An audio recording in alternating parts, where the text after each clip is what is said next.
জুলাই গণঅভ্যুত্থানে রংপুরের বেগম রোকেয়া বিশ্ববিদ্যালয়ের শিক্ষার্থী শহীদ আবু সাইদ হত্যায় সংঘটিত মানবতাবিরোধী অপরাধের মামলায় 2 আসামির মৃত্যুদণ্ড ও 3 জনকে যাবজ্জীবন কারাদণ্ড দিয়ে রায় ঘোষণা করেছেন আন্তর্জাতিক অপরাধ ট্রাইব্যুনাল।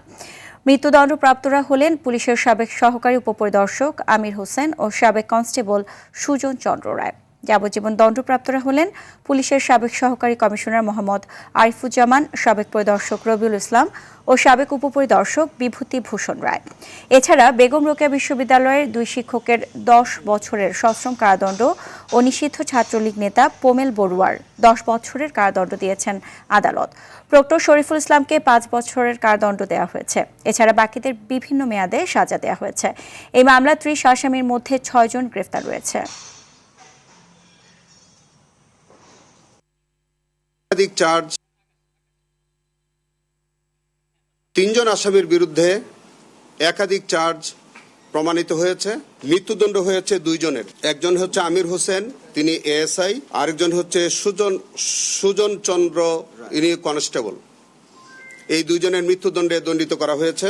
যাবজ্জীবন সাজা হয়েছে 3 জনের। দর্শক, এই মুহূর্তে আন্তর্জাতিক অপরাধ ট্রাইব্যুনালে রয়েছেন সহকর্মী GM মাহমুদ, সরাসরি যুক্ত হচ্ছেন তিনি আমাদের সাথে। মাহমুদ, রায় ঘোষণার পর বাদী ও বিবাদী আইনজীবীদের প্রতিক্রিয়া কি এবং সবকিছু নিয়ে সর্বশেষ যে তথ্য আছে আপনার কাছে আমাদেরকে জানান।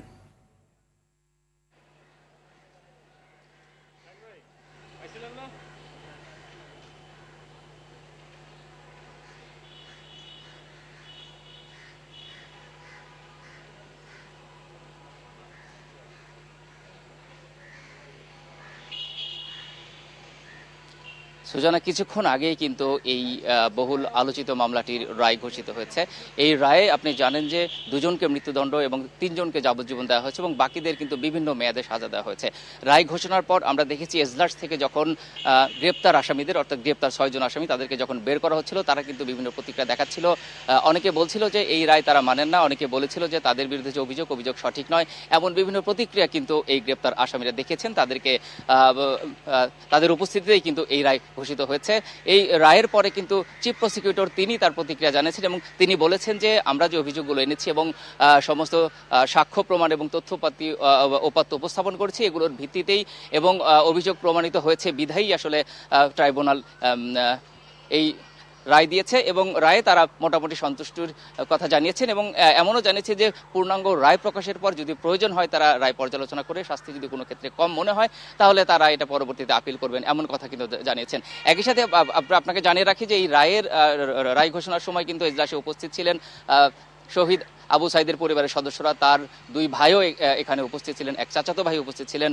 রায়ের প্রতিক্রিয়ায় তারাও জানিয়েছেন যে কিছু ক্ষেত্রে সাজা কম হয়েছে এমন কথা বলেছেন এবং রায় যেহেতু মাত্রই প্রকাশিত হলো এটি পর্যালোচনা করে পরবর্তীতে আপিল করার প্রয়োজন হলে তারা করবেন, এমন কথা কিন্তু জানিয়েছেন।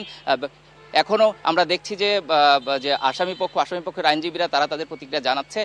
আমরা অবশ্যই পরবর্তীতে এই বিষয়ে আরও কোনো প্রতিক্রিয়া যদি আসে আপনাকে জানাতে পারবো। তো আপাতত আন্তর্জাতিক অপরাধ ট্রাইব্যুনাল থেকে এই রায় সম্পর্কিত এই ছিল আমার কাছে সর্বশেষ তথ্য। সুজানা। জি মাহমুদ, আপনাকে অসংখ্য ধন্যবাদ।